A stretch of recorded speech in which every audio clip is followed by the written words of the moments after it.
All right, now for another ride today. What I'm going to do today is I got my Velotric Nomad 1. I'm going to take it out today. I like, I got e-bikes for exercise and stuff. What I'm going to do today is something a little bit different. I'm going to take this out and see how far I can go without pedaling, just on the battery. See how far the battery will take me on this. I'll use various settings and just ride around and go as long as I can and just get a range on this, again, without pedaling today, and just see how it goes. I'm kind of curious to see how far I can go if I wanted to go on this without pedaling, and so we'll see how it goes today. So hope you enjoy coming along with me today. It's interesting, usually you watch the wattage. If you're on level ground coasting, you don't use much, but as you hit a hill, you really start drawing a lot more wattage. So I'm thinking, really depends on what kind of terrain. I'm gonna hit a lot of different terrain, up and down, hit some hills, hit some level stuff. Now I'm going up a hill. It's really starting to draw the wattage. It's like they're putting a truck on or off the rails. Looks like they're putting it on the rails.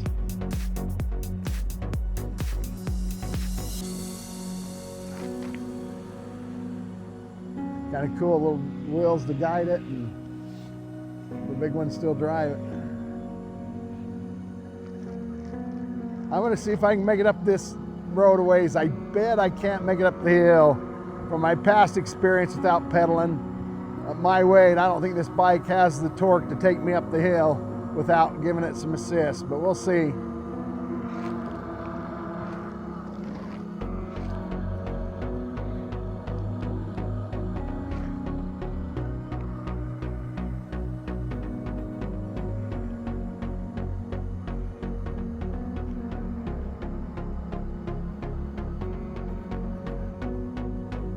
Make it. I'm kind of impressed. It's made it past the steepest part.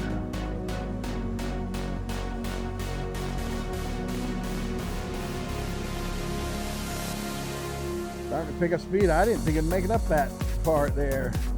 I'm worried the work this is putting on the motor though.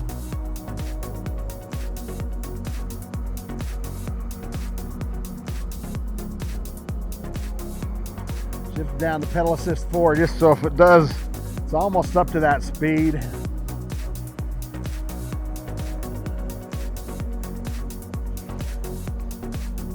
There, it's hit 17, so it's not drawing as many watts now. It's kind of mellowed out.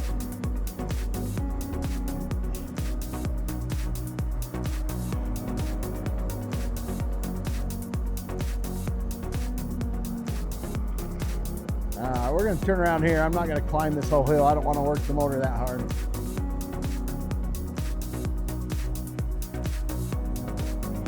I'm impressed though. I didn't think it'd make it up that first hill there on just the throttle. That did pretty good.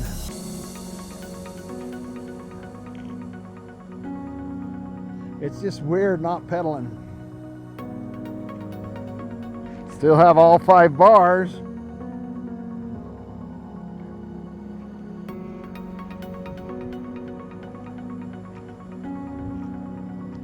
Went about 6 miles.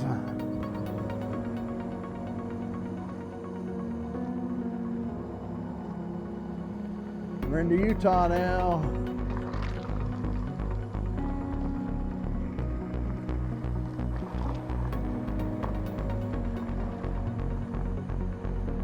Don't know why people got to do that.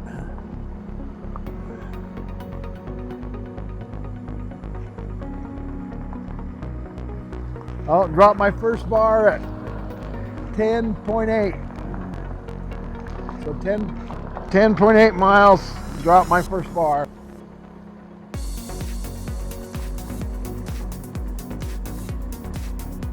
Bike does pretty good in this gravel. I just wanted to see how it did.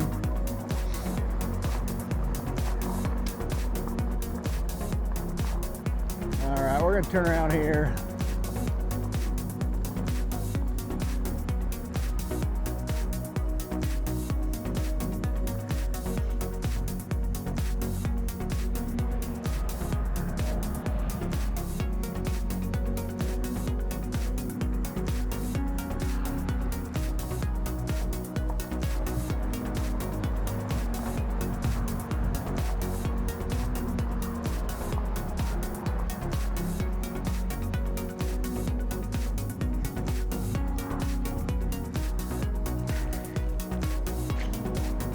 Let's see if the motor's getting hot.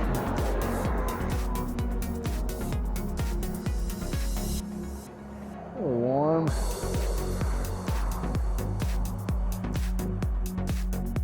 Actually doesn't feel bad at all.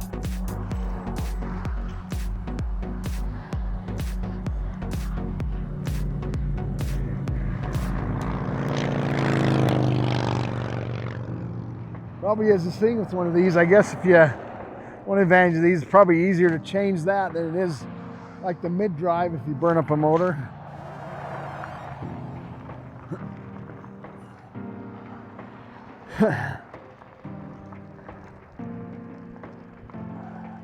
Went down another bar. That's interesting. So at 14. So that's kind of what, and that first bar lasts a lot longer than the other ones. So I got 10 miles, but only 4 on that last bar.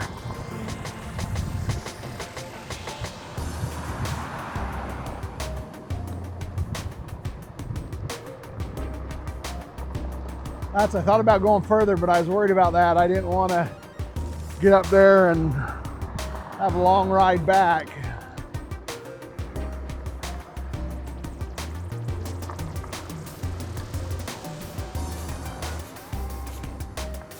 So you can see 14.7 miles on 2 bars. And that's just throttle. I have to keep telling myself not to pedal. And that's pushing it, you know. I went up some hills and dirt road, that isn't as nice as the pavement.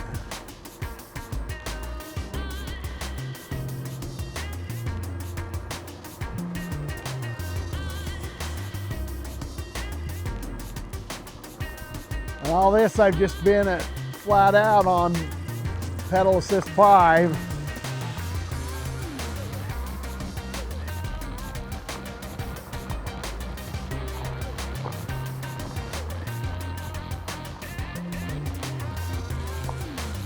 No, back in Wyoming.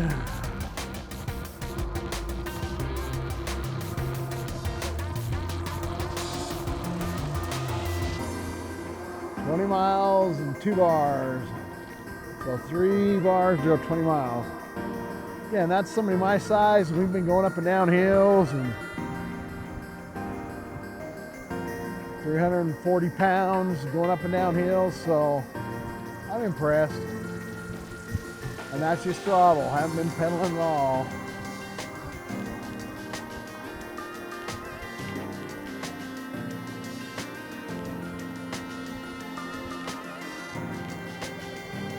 On the dirt roads where it also loses a little bit. Yep. Okay, down to 1 bar now. So that one lasted about 4 miles too. So we better get heading home.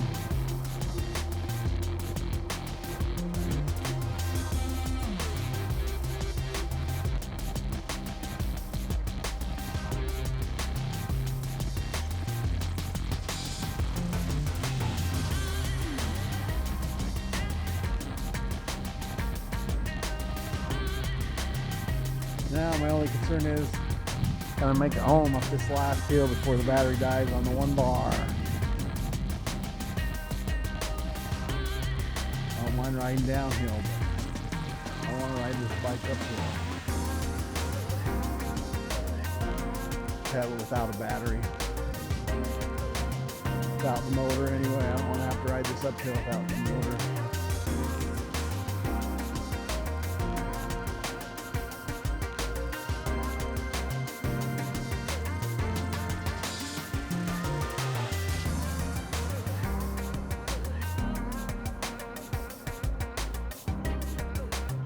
Oh, I just went down to 0 bars left. Still going, even though it's down to 0 bars. It's flashing. 0 bars.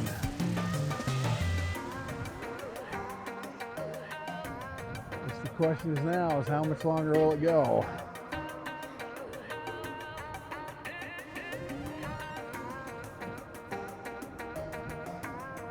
Just making sure I'm riding uphill, so if it dies, all I have to do is coast downhill.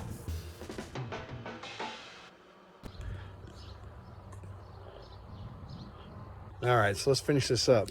As you can see, my battery's flashing there. It started cutting my power, even though I was on pedal assist 5.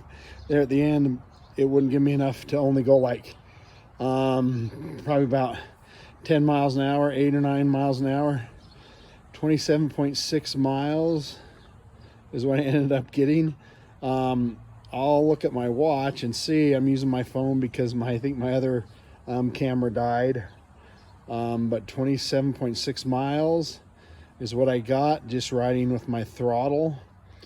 We'll look at my watch data and see how much climbing, how many miles for sure, compare that to my watch miles.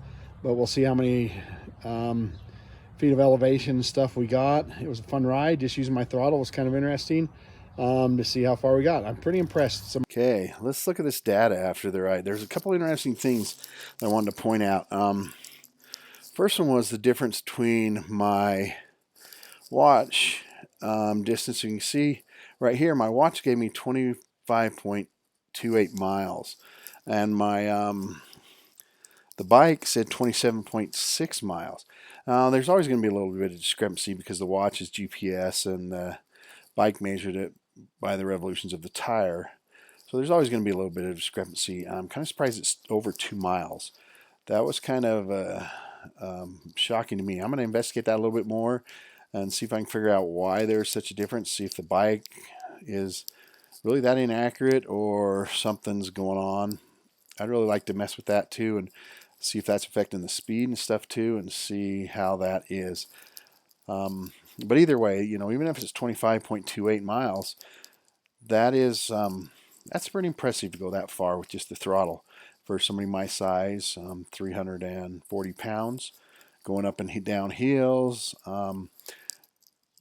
If you just did level, it doesn't matter that much weight when you're just doing level, but when you hit the hills, that extra weight really makes that motor have to work a lot harder.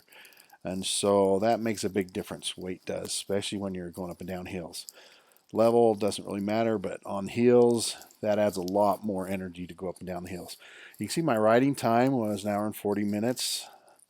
My average speed was 15.1 miles per hour, and a total gain, total ascent was almost 800 feet, so 794 feet.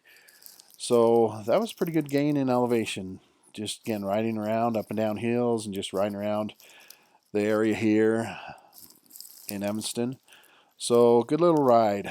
So I was impressed, pretty impressed. One interesting thing, the one thing I kind of talked about a little bit, but I just wanted to hit that out, was the way the bars dropped. The first bar dropped after 10.8 miles, and that was where I hit some of the biggest hills, and that was where I was probably pushing it the hardest, and it went 10.8 miles before I lost the first bar. And then the next one dropped after just another, at about 14 miles. I don't have the exact distances. I think it was like 14.7 or something around there. So almost 4 miles later, it dropped my next bar. And then after that, the next one was like, 20.6 bar. And there's always going to be a little bit of a difference between those. And then I lost my fourth bar after 24.4 miles, so about a 4. So some of them around 4, 6 miles, the bars were dropping. But that first one, 10.8, is just really different. So one thing I would caution you, if you're using the bars to judge your rain, what I've noticed on this, on a couple of rides, is that first bar is going to last a lot longer than the other bars. So your halfway mark is probably closer to the first 2 bars, and then the last 2 bars is probably, so your halfway mark is probably about those first 2 bars. And if you look at that, that's pretty close. 14 miles is what I got on the first 2 bars, and 27 miles, so 28 miles basically. So that's probably what you're looking for halfway on there, is those first 2 bars. The last bars move a lot more quickly. When I dropped the last bar there, when it started flashing, I lost that last bar when it went down, I was around, unfortunately switched off the mileage, so I wasn't exactly sure, but I was able to, it was somewhere around 20, probably around 26 miles. So I gained just a couple of miles on that last one, but it was still running. I rode around the neighborhood a little bit using just the throttle, and the more I rode, it gave me less and less power. At the end, I was only able to get like 9 miles an hour, 8 miles an hour out of it, and I didn't want to run the battery clear dead, so I stopped at that. But again, I think you're safe to realize the first 2 bars are probably really your halfway of what you're going to get on this bike. But again, that's pretty good. 27.6 miles, or the watch 25.28 miles. Just throttle, no pedaling at all, and somebody that weighs 340 pounds. That's pretty impressive to get that much on just the throttle. So still impressed by this Nomad one bike. Having a lot of fun investigating it, so I'd like to keep doing this. So please like my videos, subscribe to the channel, and just keep, so I can keep trying to make these videos and keep doing this. It's kind of fun just to see what I can do. So thanks for watching. Remember, if I can get out and ride, you can get out and ride. Have a good day.